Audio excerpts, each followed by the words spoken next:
1881. That's 800-523-1881. Not calling today will cost you thousands. So call now. 800-523-1881.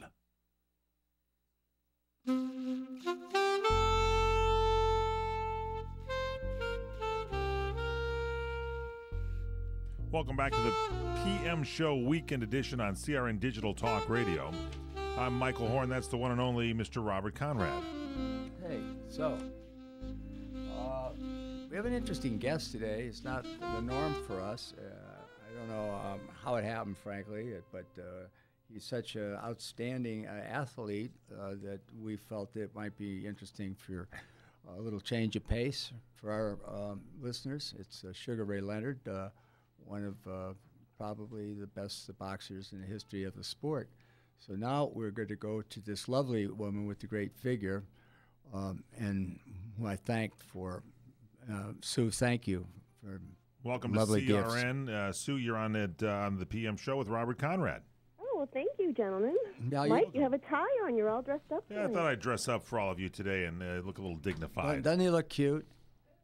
Cute. You look cute, but you know Thank what, you very much, Robert? Sue. You look handsome. Ooh, thank you, darling. Thanks, Sue. I'll Go ahead. A take big that, put Sue. down coming from you now. Thanks a lot. Am I chopped liver on this show or something? No, Please. I'm just teasing. That's all right. You don't pay too much attention to him. What's on don't your pay mind, any Sue? attention I'd rather at all. talk to you. Yes. What's up? I just want to know, when you auditioned for the Wild Wild West, you had said that you were number 17 out of 18.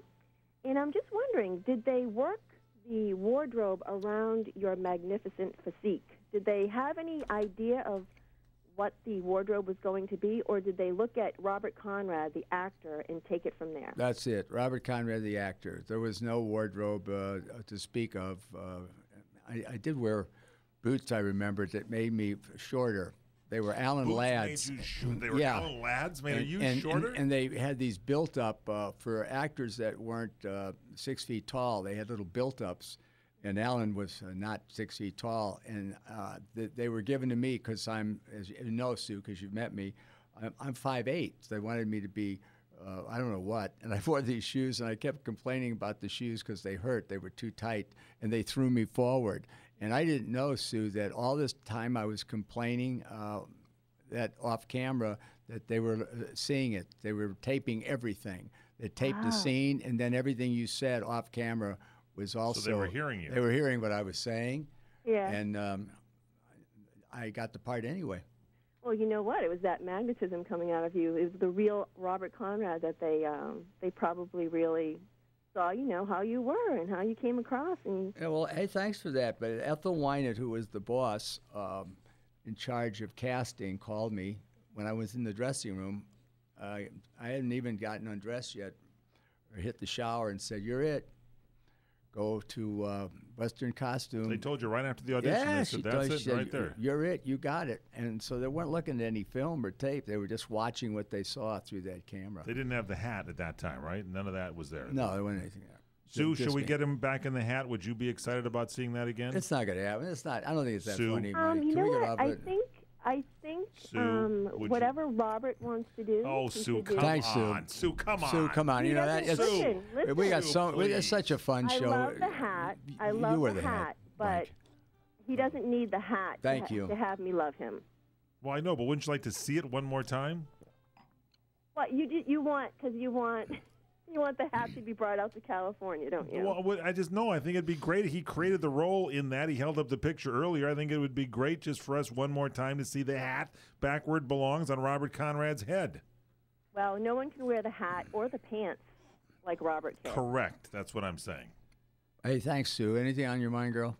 No, I'm going to let you go so the other callers can get through. Have Right. a wonderful night. It's very kind of you, and you're very generous. And tell your husband hi, and give those beautiful children of yours hugs. Okay? I will. Thank you. Thank you, dear. I got a line open at 800-336-2225. It's the PM Show with Robert Conrad. This letter is going to go to my friend in France because it's in French and I don't speak it. But I wanted to say to Celia that Domingos that we got it, Celia, and I'm going to turn it over to my French friend to interpret for me. And all I can say to you is merci, merci, and thank you for your letter. I can understand what you've said, but I don't want to repeat it because my French isn't that good. But it was very polite, and you're very kind, and thank you very much. So,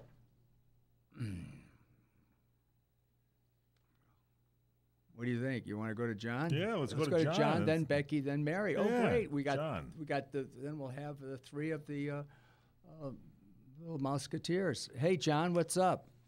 Hey, Bob. Hey, Mike. How y'all doing? All right, buddy. Doing good. Hey, John, I know you, brother. You're one of our, you're welcome to your show. I recognize that voice. Thank you, Bob. Yeah. Hey, listen, I had a question about Thanksgiving. I understand. I think I heard you say you got my card. Is that correct? Yes. Okay, great. And I thanked you for it. Oh, you're welcome. Okay. And I meant what I said in there, too. Thank you for being my friend. Yeah, it was a pleasure. I just wanted to know if you got any frosted cake for Thanksgiving. No, I didn't eat Thanksgiving. I got nothing, absolutely zero, and it was fun. All right. I had a question for you. When we were out to visit you, Vicki and I, and of course Vicki says, hey, when we went to CBS to Republic's 75th anniversary, we had the good fortune of meeting Greg Palmer, and I was watching an episode the other night, The Night the Wizard Shook the Earth, when Burgess Meredith played a demented geologist who was setting off these explosions to create these earthquakes, and Greg Palmer was one of his sons. And I noticed, I went to the movie database, and actually Greg Palmer made 3 appearances on your show. He was also in Night of the Hangman and also Night of the Gruesome Games. And he was such an interesting person to talk to. I just wondered if you had any memories of working with Greg Palmer in those 3 episodes, maybe. Yeah, I worked with him in something else that wasn't a Wild West segment. Yeah, I liked Greg. He was a fun guy. He had a great sense of humor, and I liked him. I don't know anything specific, but he was really a nice guy. And as you spoke about him, I could see him in my mind, remembering he's tall, he's a little overweight, and a wonderful guy. Right. And that particular episode with Burgess Meredith, I've always been into filming locations. It looks like some of that was shot at Iverson's Ranch. Do you recall if that was the... No, I don't remember where it was. I just remember it was Burgess Meredith, and he's an outstanding talent. I mean, unreal, a great actor. And we had so many great actors. It was such a privilege to work with them. Now I look back and I realize how lucky I was. Hey, John, thanks for the call, man. Thanks for the card. Thank you, Bob, and God bless you. Thank you. God bless you. Got a line open here at 800-336-2225. If you are listening on the Thursday edition, we do the show live starting at 3 Pacific, 6 Eastern. Give us a call, 800-336-2225. The email, rconrad@crni.net. And we'll finish what we started about asking, you remember what we were talking about? We never got there, Mike? Asking about what we were talking about? We were talking, it's a test. A test? Okay. See if you remember. Okay. CRN listeners, when you come to Southern California, stop by a great restaurant, the Dresden Restaurant at 1760 North Vermont Avenue in Hollywood.